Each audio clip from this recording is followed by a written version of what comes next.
Dia menanti pertolongan Tuhan. Markus 5 ayat 21-43.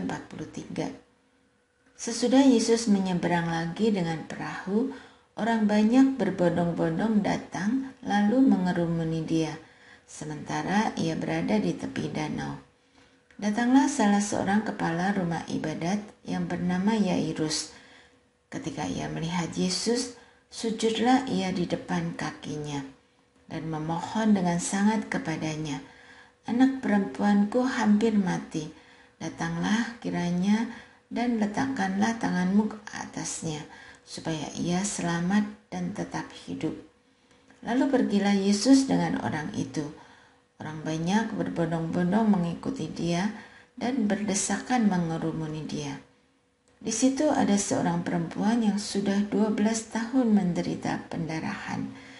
Ia telah banyak menderita di bawah perawatan banyak tabib, sehingga telah dihabiskannya semua yang ada padanya. Namun sama sekali tidak ada faedahnya, malah sebaliknya keadaannya makin memburuk.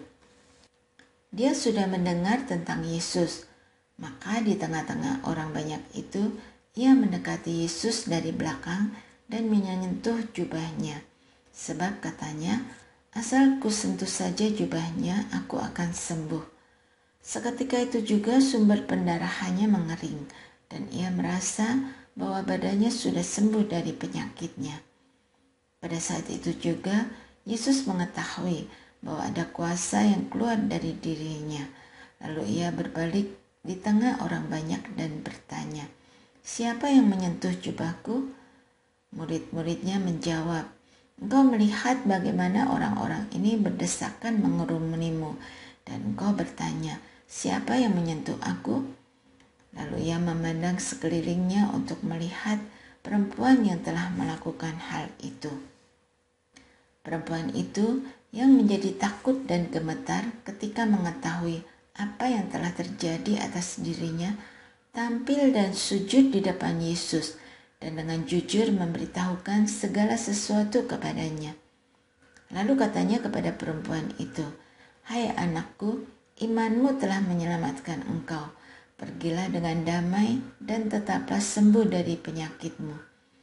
Ketika Yesus masih berbicara, datanglah orang dari keluarga kepala rumah ibadat itu dan berkata, "Anakmu sudah meninggal. Untuk apa engkau masih menyusahkan guru?" Namun Yesus tidak menghiraukan perkataan mereka dan berkata kepada kepala rumah ibadat, "Jangan takut, percaya saja."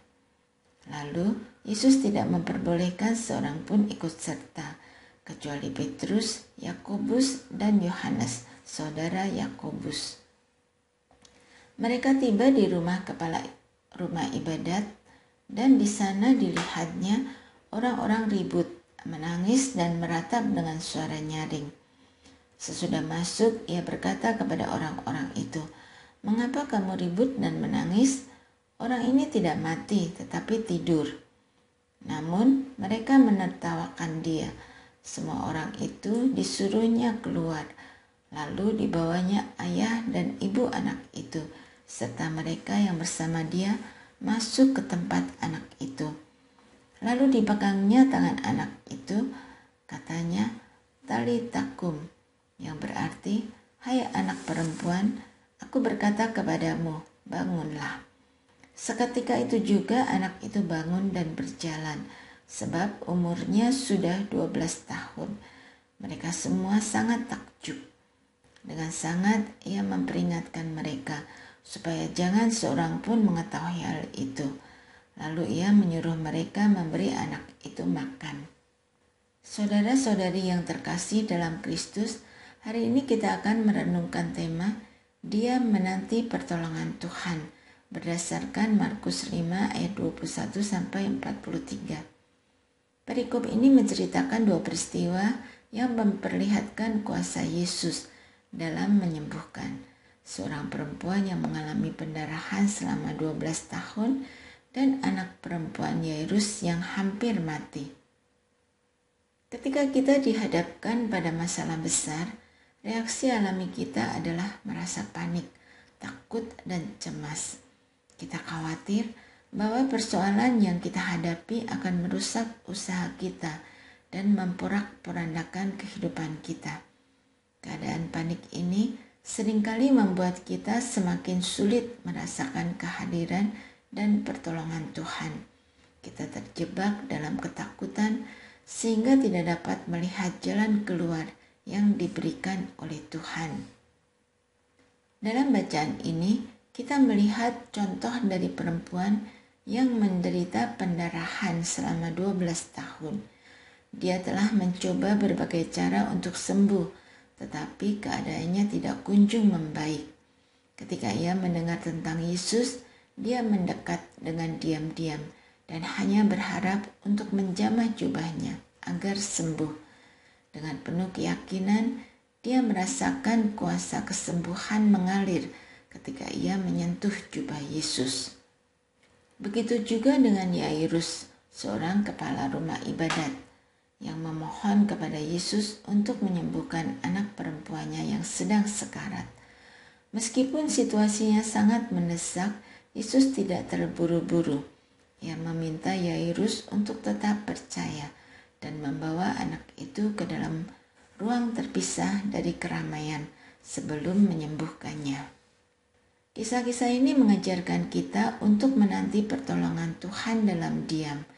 Dalam situasi yang sulit dan penuh tekanan, kita diajak untuk berhenti sejenak, menenangkan hati, dan melihat dengan jeli bagaimana Tuhan bekerja. Seperti perempuan yang diam-diam menjamah jubah Yesus dan Yairus yang membawa Yesus ke rumahnya, kita juga harus belajar untuk menenangkan diri dan memusatkan perhatian kita kepada Tuhan. Dalam kitab Ratapan, kita diingatkan bahwa rahmat Tuhan selalu baru tiap pagi dan bahwa menanti pertolongan Tuhan dalam diam adalah tindakan iman. Kita perlu percaya bahwa di tengah kesunyian dan ketenangan, Tuhan sedang bekerja untuk kebaikan kita. Diam bukan berarti pasrah tanpa tindakan, tetapi ini adalah diam dalam keyakinan dan penyerahan diri kepada Tuhan. Dalam keheningan, kita dapat lebih peka merasakan cinta kasih dan pertolongan Tuhan yang mungkin tidak kita sadari ketika kita sedang panik atau sibuk mencari solusi sendiri. Marilah kita belajar untuk menenangkan diri di tengah badai kehidupan, mempercayakan segala kekhawatiran kita kepada Tuhan dan menanti pertolongannya dengan penuh iman dan pengharapan. Dengan demikian, kita akan melihat bagaimana Tuhan mengubah keadaan kita dan memberikan pertolongan yang tidak pernah kita duga.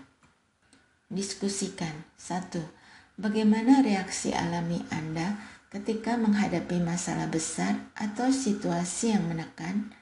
Apakah Anda cenderung panik, cemas, atau mencoba menyelesaikan masalah dengan segera?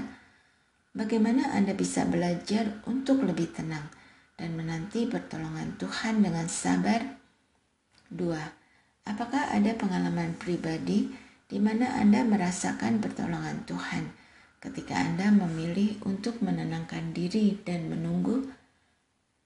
Bagikan bagaimana hal itu menguatkan iman Anda dan apa yang Anda pelajari dari pengalaman tersebut. 3. Dalam kehidupan sehari-hari, bagaimana Anda dapat menciptakan momen-momen keheningan dan ketenangan untuk lebih peka merasakan kehadiran Tuhan?